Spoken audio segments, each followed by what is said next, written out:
The galaxy had seen many strange creatures.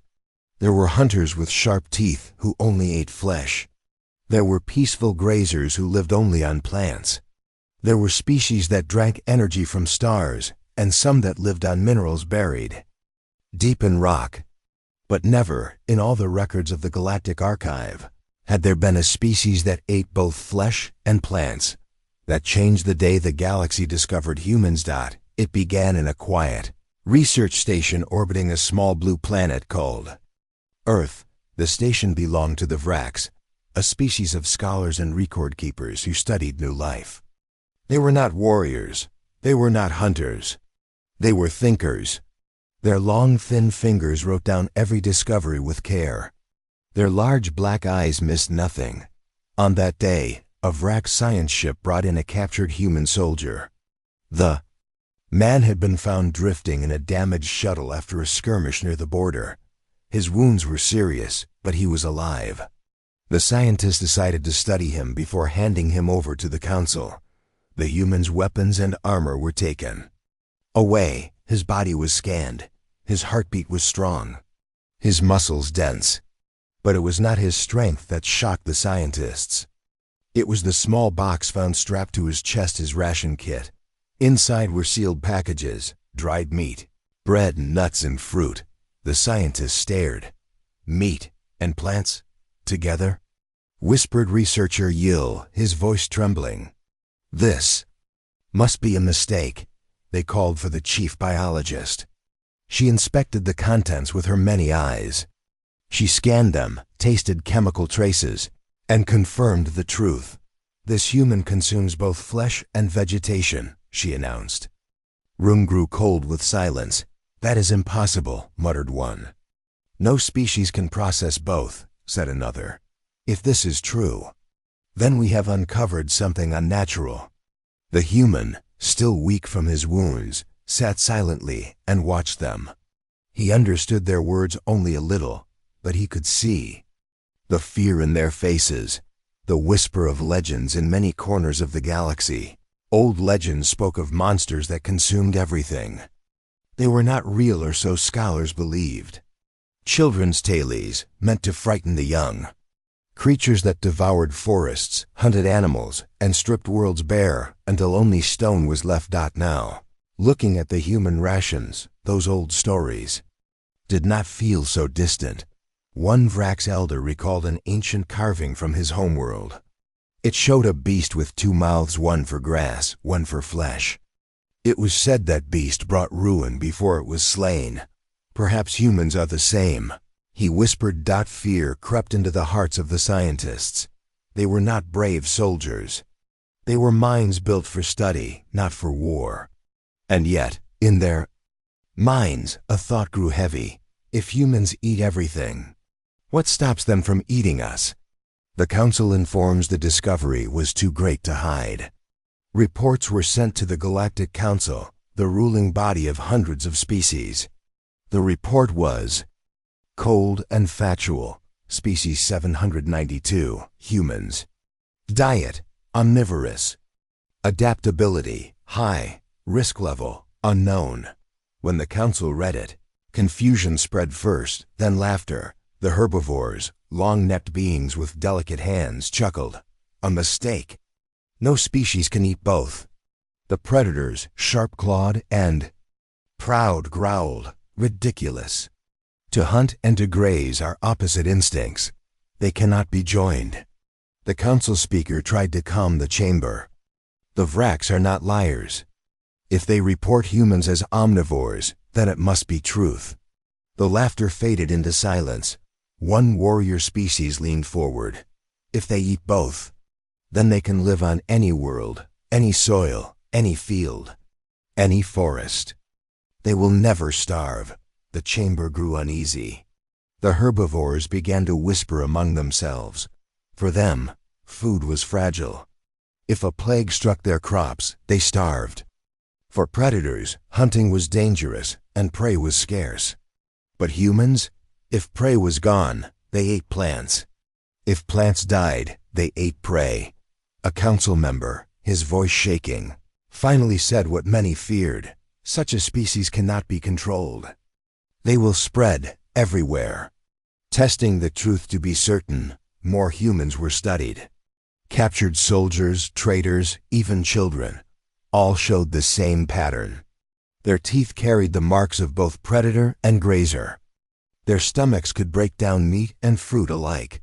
One alien biologist watched in horror as a human ate calmly from a plate filled with alien fruit, then added roasted animal flesh without hesitation.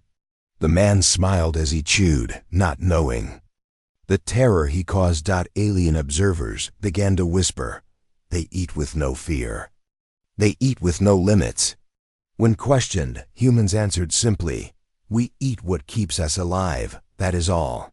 But to the galaxy, it was not simple. Fear takes root in the outer colonies. Stories spread faster than truth. Rumors painted humans as demons who ate anything that moved. Alien parents told their children, "Stay away from the humans, or they will eat you." Merchants hesitated to trade food with them. Soldiers looked at them with suspicion. Even allies began to question, can such a species be trusted? One predator race, the Zur, felt insulted.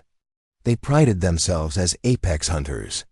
Yet when they watched a human eat strange alien fruits without sickness, fear mixed with envy. How can they eat poison as if it were nothing? One Zur commander growled. The herbivores were worse. They saw the meat in human rations and trembled. To them, humans were not just allies or strangers. They were walking predators who might one day see them as food.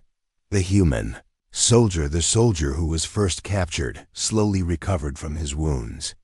He did not know that his simple meal had shaken an entire galaxy. When he finally spoke to his captors, he smiled. "Food is food," he said. "We eat what we must to survive." The Vrak scientists stared at him as if he were a monster. One of them asked carefully, "Would you eat us if you had no choice?" The human did not answer at once. He looked at them with calm eyes. Then he said quietly, "If it was the only way to live, maybe." The words hit the scientists like a blade. They whispered in fear, recorded, and sent it to the council. The council's debate, the council chamber filled again. Arguments broke out. "They are survivors," said one. "That is their strength." "They are monsters," shouted another. "They are predators that never starve." "They must be controlled before they grow too strong," warned a third. But not all agreed. Some saw opportunity. A species that can live anywhere is a powerful ally. If they fight beside us, no enemy can starve us out. The debate grew louder, darker. Old fears rose. Stories of devouring beasts were repeated.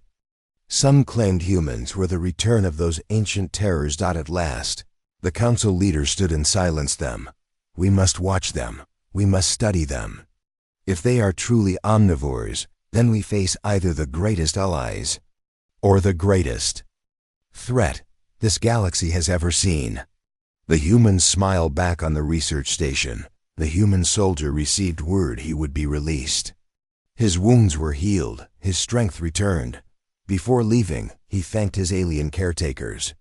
He smiled warmly, a human habit that many species did not understand. To the Vraks, that smile was not warmth, it was the baring of teeth. To them, it was the smile of a predator. As the human boarded his ship, one Vrak scientist whispered to another, "If they smile before they eat, then we are already doomed." Closing suspense, the report spread. Every world, every species, every leader now knew. Humans are omnivores. What began as laughter ended as silence. And in that silence, fear began to grow.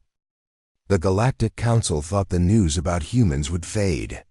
At first, many leaders had laughed. They said the Vrak scientists had exaggerated. They said no species could eat both plants and flesh. They believed it was just a mistake. But the laughter ended quickly. Reports began arriving from different colonies. Traders, soldiers, and explorers all told the same strange story. Humans were eating foods that no other species could digest. They chewed fruit that was poisonous to predators. They roasted animals that herbivores would never touch. They even mixed them together on one plate. And the humans did not just survive, they thrived. The council's worry, the council met again. This time, there was no laughter. The great hall was filled with voices of fear. An herbivore delegate, her body trembling, stood up. Our crops are sacred. They are life. But humans eat crops as food and then also eat flesh. If they settle on our worlds, nothing will be safe. A predator warlord shouted from across the chamber. Fools, you fear their plants, but I fear their strength. A species that can feed anywhere is a species that can fight anywhere. They will never know hunger in war. The chamber buzzed with noise. Some shouted for alliances, others for restrictions. A few even demanded humans be banned from colonizing new worlds, but one voice silenced them all. It was an old, scarred general from the rune species. His voice was low, heavy, and dangerous. You do not understand, he growled. Hunger is the oldest enemy of war. It weakens soldiers. It ends campaigns. It breaks empires. If humans never starve, then they can never be broken. They will keep fighting until all others fall. The chamber grew quiet. The words hung heavy in the air. The miner's tale while the council argued. Life in the colonies went on. On a mining world far from Earth, humans worked alongside aliens. In deep tunnels, they shared the same dangerous jobs, the same long shifts, and sometimes even the same meals. One day, during a long night shift, the miners gathered to eat. The herbivores brought fruits and vegetables. The predators brought cooked meat. But the humans? They brought a stew. Inside was meat, bread, and fruit all boiled together. The aliens froze in shock. The herbivores whispered in fear. This is madness. They mix prey and plants as if there are no boundaries. The predators growled in disgust. This is insult. Flesh should be honored, not thrown into a pot with leaves. But the humans smiled and ate happily. They passed bowls around, laughing, and offered it to their alien co-workers. The herbivores refused. The predators spat on the ground. Rumors spread. They eat like beasts with no rules. They will consume anything. They have no respect for life. By the next week, the whole colony whispered about human meals. Children were told not to go near humans when they ate. Traders stopped inviting humans to gatherings. Fear had begun to grow like a shadow. The soldiers reporting a distant outpost, soldiers from many species trained together. They were allies, under the council's command. But even here, whispers of human appetite spread. One report described a human squad after battle. Exhausted and wounded, they sat among the fallen. Instead of waiting for supplies, they pulled out rations, meat, bread, dried fruits, and ate calmly while smoke rose around them. Other soldiers stared in horror. How can they eat while surrounded by death? One asked. Are they celebrating? Another whispered. No, a human answered simply. We eat because we must. A soldier fights better with food in his belly. But to the aliens, it looked like something darker. It looked like predators feeding after a hunt. That report reached the council, and fear grew stronger. Whispers among the children. Fear spreads fastest through stories. And children's stories changed first. On herbivore worlds, parents warned. They're young. Stay away from humans. Do not show them weakness. Do not let them grow hungry. On predator worlds, cubs whispered to each other. They eat like us and like them. They eat everything. What will they eat when nothing is left?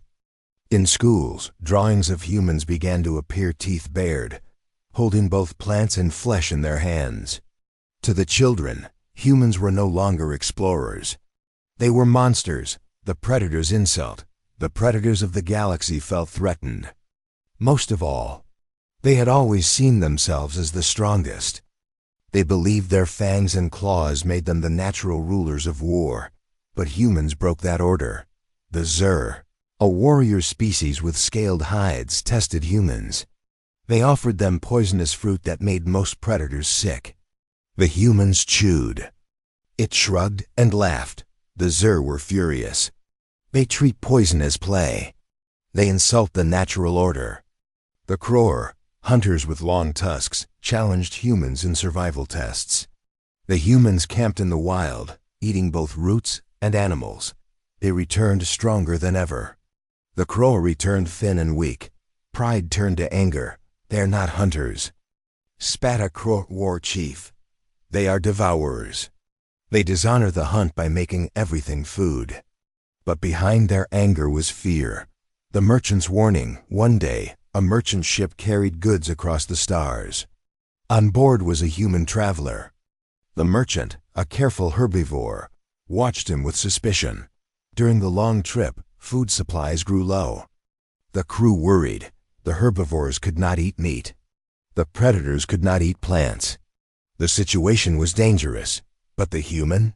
He walked calmly into the storage bay, took whatever remained: vegetables, dried meat, even roots used for fuel, and cooked them into a stew. He ate and survived. The others grew weaker. Starving, the merchant later wrote a report to the council. His words were filled with dread. While we feared hunger, the human never did. He could eat anything. If war comes, no siege will break them. They will always find food. That report spread like fire. The admiral's fear in a secure chamber. A fleet admiral studied reports about humans. Maps showed new human colonies appearing across space. They grew faster than expected. He clenched his claws. They spread because they cannot be stopped. Every world feeds them. Every land gives them strength. If we do not act, they will cover the stars. His officers shifted nervously. Do you suggest war, Admiral? One asked. The Admiral growled, his voice heavy with dread. I suggest caution. Because if we fight them, we may find they are already prepared. They may not only eat worlds, they may consume empires. Closing suspense, the galaxy had thought humans were just another new species. Strange, perhaps. Curious, maybe. But nothing more. Now fear was growing everywhere: on mining colonies, on trade ships, in schools, in council halls. Humans were no longer seen as explorers. They were whispered as predators. Survivors. Monsters that ate without limit. And the galaxy began to ask itself one question. If humans eat everything, what will stop them from eating us? Fear spreads faster than truth. By now, across the galaxy, humans were no longer seen as explorers. They were whispered as something darker. Every world added its own story, its own warning. And little by little, fear turned into suspicion. And suspicion turned into hatred. A colony meal on the colony world of Aresta. Many species lived together. The planet was rich with green forests, wide fields, and strong rivers. Humans had come there to mine and farm. At first, life was peaceful. But peace broke during a shared meal. It happened at the central square, where colonists gathered for festivals. Long tables were filled with food from many worlds. The herbivores brought fruits and soft breads. The predators roasted meat and spiced it with fire powders. Then came the humans. They brought great pots filled with stew. In the stew was everything: meat, vegetables, roots, and even fruits. They ate it happily, laughing and offering it to others. But the herbivores stepped back in fear. They mix prey with plants. It is wrong. The predators growled. They dishonor flesh by boiling it with leaves. To the humans, it was normal. To the aliens, it looked like madness. By the next morning, rumors spread through the colony. Humans enjoy flesh more than plants. They hide hunger behind smiles. They will eat anything if they grow desperate. Children whispered in dark corners, if a human looks at you when he is hungry, run. The colony, once peaceful, began to divide. Traitors spread stories. Traders carried those whispers across the stars. On one world, a merchant said he had seen a human chew poisoned fruit. On another, a captain swore he had seen a human eat alien. Meat raw. Most stories were lies, but fear made them sound true. Humans eat what kills others. Humans are never weak. Humans will survive even when all else dies. Markets began to close their doors to humans. Some worlds refused them entry. And everywhere, suspicion grew. A council debate at the Galactic Council. Leaders met once. More doubt. A tall herbivore spoke first. The humans cannot be trusted. If they can eat everything, they will take everything. We must act now. A predator delegate slammed his claw on the table. If you fear them, strike them down. Do not wait until they grow too strong, others argued. Some demanded restrictions on human colonies. Some whispered about cutting their supply lines. Others suggested monitoring their ships closely, but one voice warned them all. It was Scholar Rill of the Vrax, the same species that first studied humans. His large black eyes were heavy with worry. "You do not understand," he said quietly. "You think this is only about food, but food is life. If humans can live anywhere, on anything, then no force in this galaxy can outlast them. You may win battles, but you will never win the war." The chamber grew silent, and in that silence, a terrible thought grew in every mind.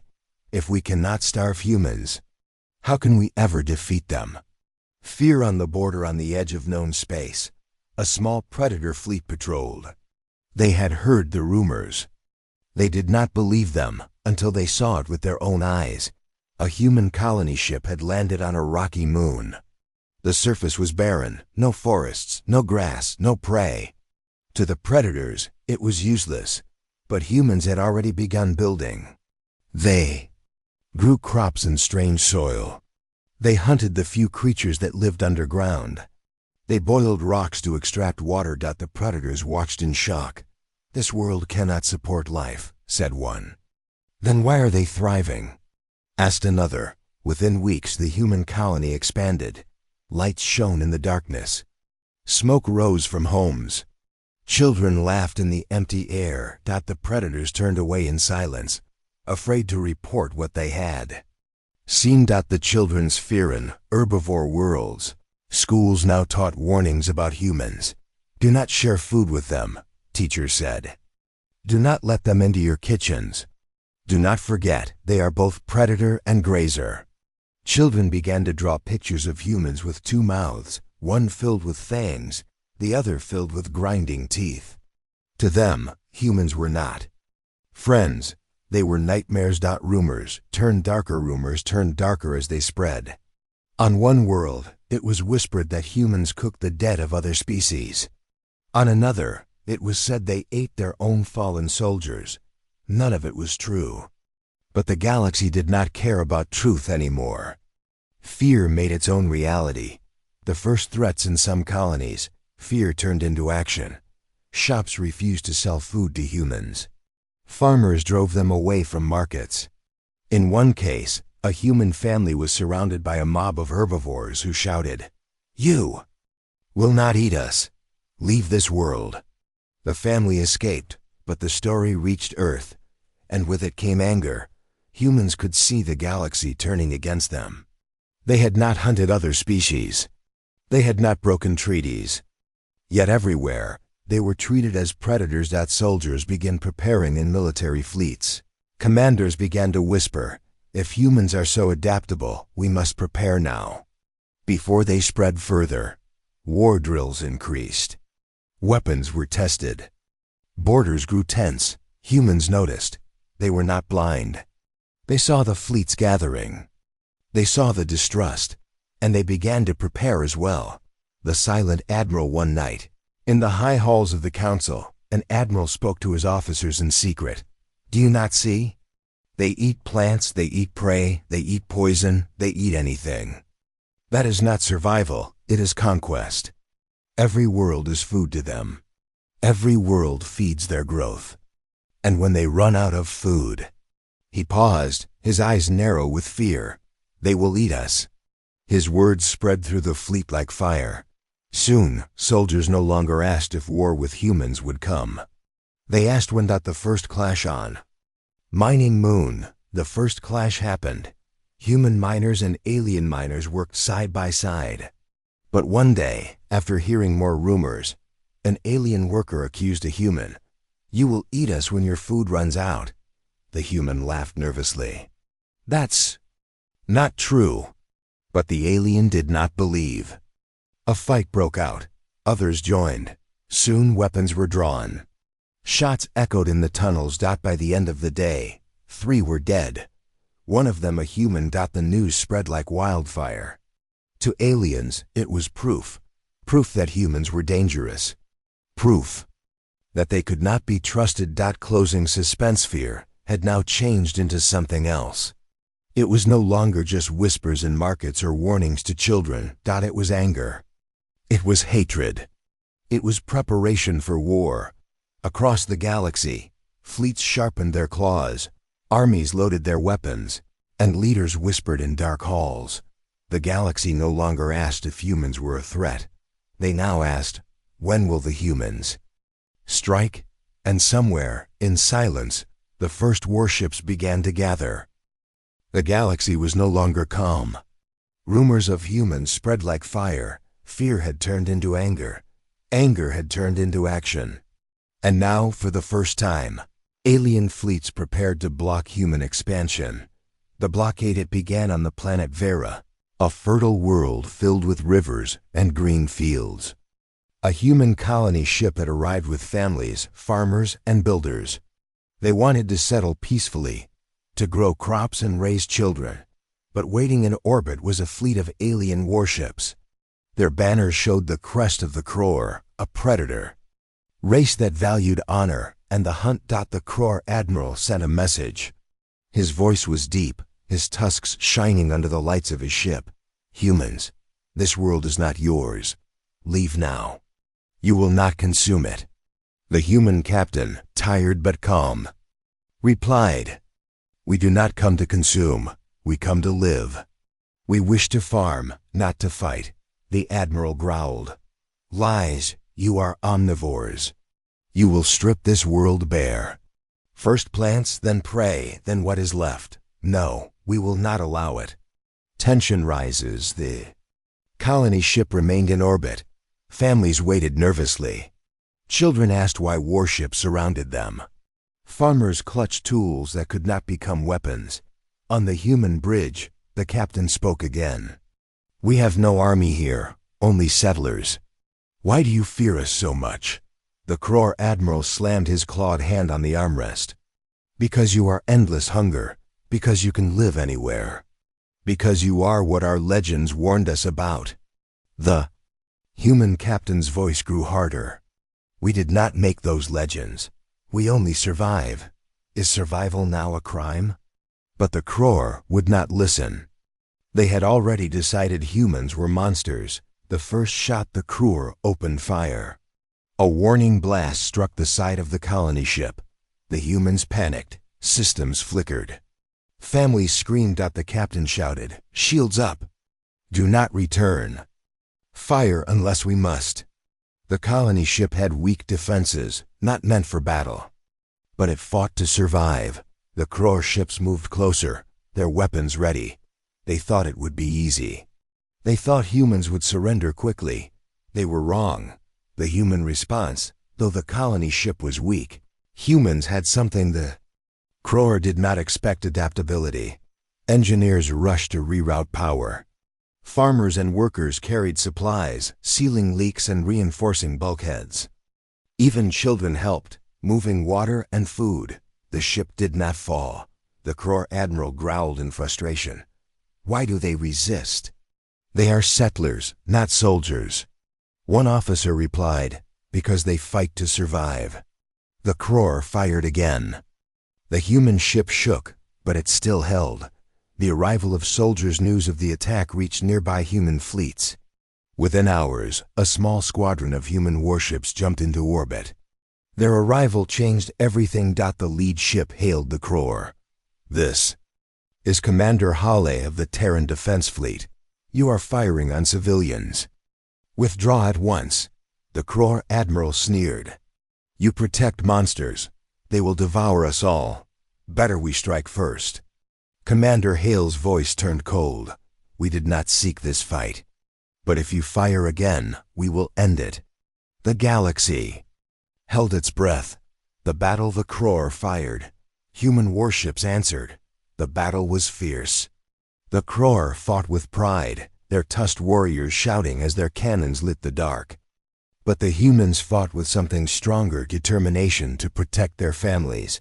They moved fast, adapting to every attack. When Kror ships tried to cut them off, humans changed formation. When energy blasts struck, human engineers rerouted power in seconds. The Kror fought with strength. Humans fought with survival. One by one, Kror ships began to fall. The ground struggle meanwhile, on the planet's surface, human settlers landed under fire. They dug shelters, used farming tools as defenses, and rationed their supplies. Alien scouts landed too, trying to drive them away. But humans, even without weapons, resisted. They set traps in the fields. They fought with stones and sticks. They defended their children with everything they had. The Kror scouts retreated in shock. They are settlers, yet they fight like predators. Fear deepens. Word of the battle spread across the galaxy. At first, many thought the Kror would crush the humans. But the opposite had happened. Settlers had resisted warships. Families had survived bombardment. Human war fleets had turned back predator hunters. The whispers grew louder. They never tire. They never surrender. They eat. They adapt. They survive. And now they also fight. The councils panicked. The Galactic Council met again after the battle. A herbivore delegate shouted, "You see, even with families aboard, they fought back. They are not settlers. They are conquerors." A predator warlord growled, "No prey fights like that. Only a devourer does." But Scholar Rill of the Vrax shook his head. "You are blind. They fight because they must. They fight because survival is their law. You fear their hunger, but it is their will to live that makes them unstoppable." The chamber filled with fear and anger. Some called for alliances. Others called for war. And in the shadows, fleets prepared for both. The Admiral's horror back in his flagship, the Kror Admiral sat alone. His fleet was broken. His honor was shattered. He whispered to himself. They never tired.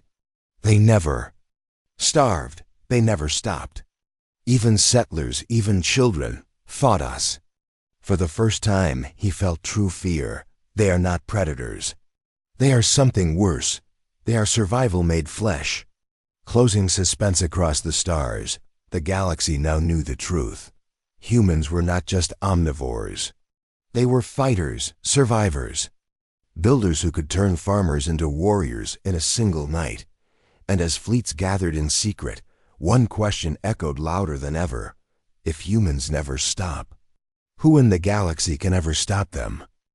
The galaxy had reached a breaking point. Every alien council, every fleet, and every world now whispered the same word with dread. Humans thought they were no longer seen as newcomers, no longer seen as settlers, no longer seen as just another species. Among the stars, they had become a question that terrified every ruler. Could anyone stop them?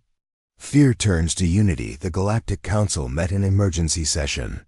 Never before had so many delegations gathered. Predator races, herbivore races, and scavenger species creatures that had hated each other for centuries now sat together. The chamber buzzed with tension. A herbivore delegate pounded the table with his hoof. "We cannot let them spread. If we do, they will consume us all."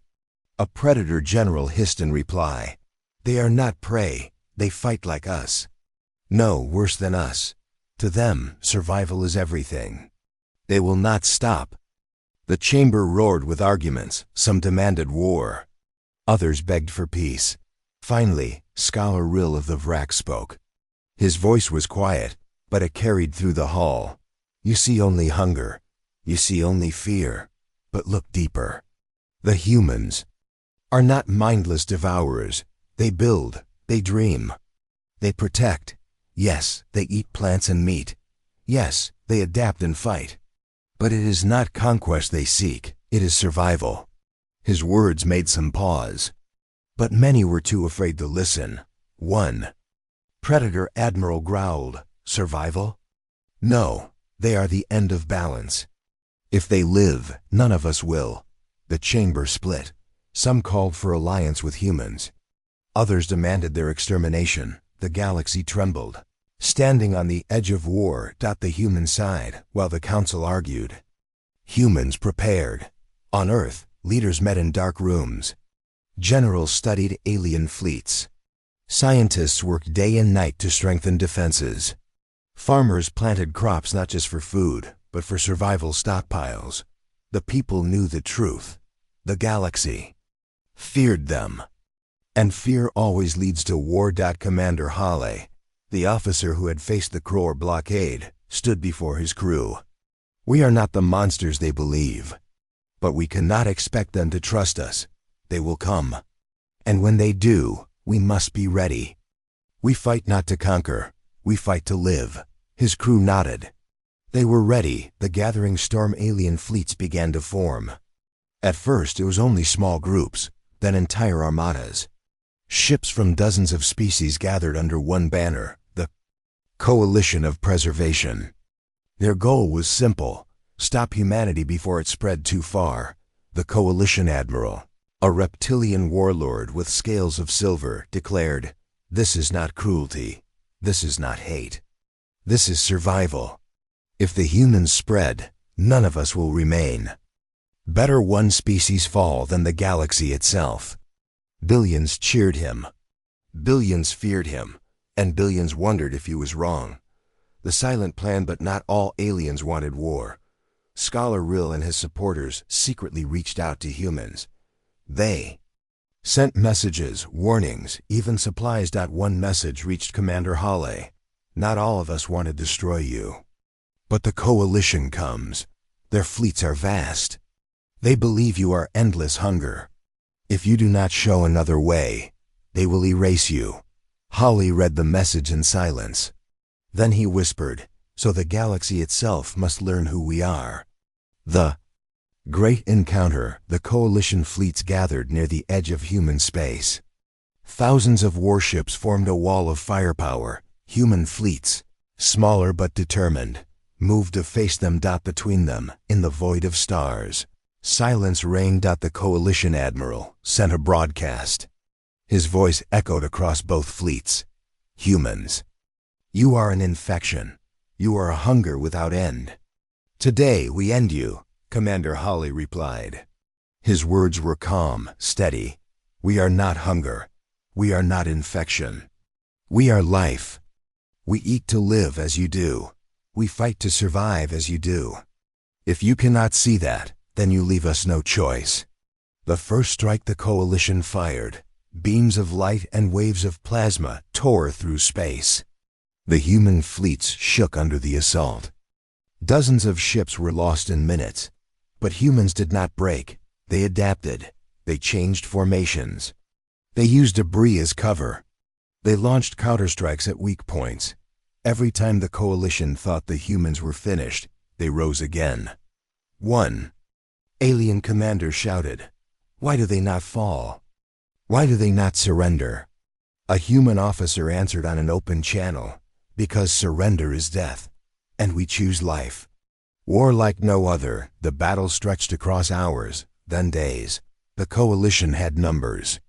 The humans had will. Alien ships fought with tradition. Humans fought with creativity. They turned wreckage into traps. They sacrificed ships to save colonies. They moved in ways no strategist predicted. The Coalition began to fracture. Some fleets pulled back in fear. Others pressed harder, desperate to finish the fight. And through it all, humans endured. The turning point on the third day, something unexpected happened. A Coalition fleet, made of herbivore species, refused to fire. Their leader sent a broadcast, We were told humans would devour us, but we see them now. They protect their children. They protect their weak. They fight not to conquer, but to live. This is not hunger. This is survival. Other fleets hesitated. Whispers spread across channels. Doubt grew. The coalition admiral roared in fury. Do not falter. If we stop now, they will consume us all. But the seed of doubt had been planted. Final blow. Commander Hale saw the hesitation. He gave the order, push forward, show them who we are. The human fleet surged with renewed strength. They struck at the coalition flagship, breaking through wave after wave.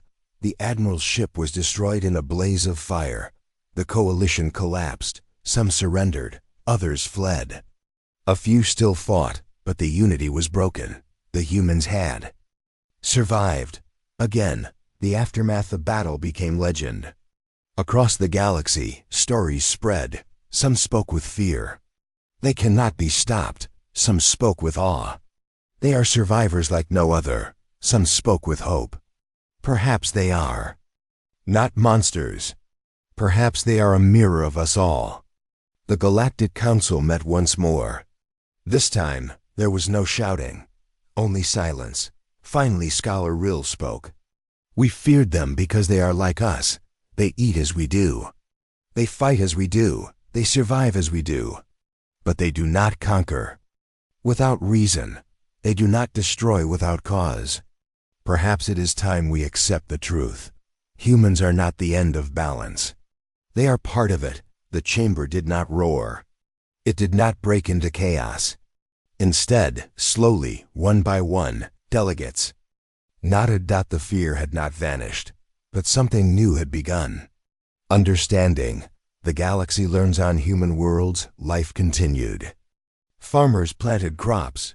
Children studied. Soldiers stood ready, but not eager for war.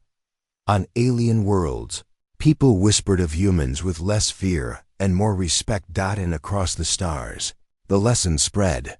Humans were omnivores. Yes, humans were survivors. Yes, humans were dangerous. Yes, but humans were also protectors, builders, dreamers. They were not monsters. They were not gods. They were something far more terrifying and far more inspiring. They were human. Closing suspense. The galaxy had learned the truth. But a deeper question remained. If humans could endure anything, if humans could adapt to anything, if humans could fight through the impossible, what would they become in the centuries ahead? No one knew, but everyone, friend or foe, understood one thing. Humanity was here to stay, and the galaxy would never be the same.